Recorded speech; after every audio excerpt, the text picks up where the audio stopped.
Bonjour à tous, je suis Pauline Oustric, chercheure en nutrition et prévention au Centre Léon Bérard et je suis ravie de vous présenter notre projet Cassiopée qui vise à co-construire une intervention de prévention nutritionnelle par et pour la dyade patiente proche aidant. Spécificité de ce projet est de cibler la dyade. Et par dyade, on entend l'ensemble formé par la patiente atteinte de cancer du sein et en surpoids et son aidant. Et ici, par aidant, on entend une personne qui partage le même repas que la patiente. Aujourd'hui, comme vous savez tous, ce sont les patientes, donc atteintes de cancer du sein, qui sont suivies à l'hôpital en prévention tertiaire, c'est-à-dire pour limiter les risques accrus de complications. Et pour ce faire, on leur propose de suivre les recommandations nutritionnelles, activité physique et alimentation.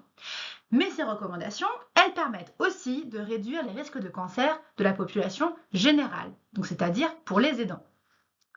Ce qu'on sait en plus, c'est que le soutien social et l'environnement, donc les aidants, ont un impact crucial sur le comportement des patientes. Et donc, notre objectif, ça va être d'améliorer la santé des deux, et des patientes et des aidants, en améliorant leur habitude alimentaire. Alors, comment peut-on améliorer l'adhésion des dyades aux recommandations nutritionnelles? Eh bien, il existe un outil appelé le LFPQ qui permet d'évaluer les préférences et les désirs, motivations de manger. Cet outil, je l'ai développé en application et en français pendant ma thèse. Et l'objectif de Cassiopée serait de le tester comme un outil d'intervention nutritionnelle. On sait tous, par exemple, qu'une balance permet d'objectiver notre poids et de nous aider à mieux gérer.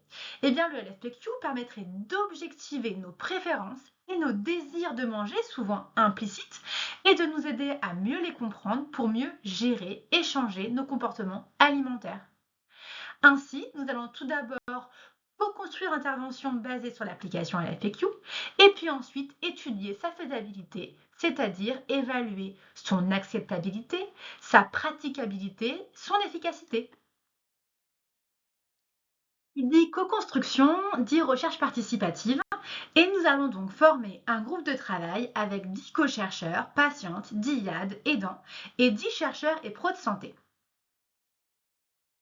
Un grand merci à nos 10 co-chercheurs que nous réunirons dès la rentrée et qui nous ont d'ores et déjà partagé leur motivation pour intégrer leur savoir expérientiel afin d'améliorer cette application et la prévention nutritionnelle. Par exemple, avec leur savoir vécu lié à leur couple, à leur famille, à leurs enfants, afin d'améliorer le recrutement, mais aussi l'adhésion et comprendre les freins et leviers. Conclure, Cassiopée permettra d'évaluer le LFPQ comme un outil possible d'intervention pour améliorer la prévention nutritionnelle des dyades, ce qui pourrait conduire à un nouveau parcours de soins dyadique et innovant. Merci à tous.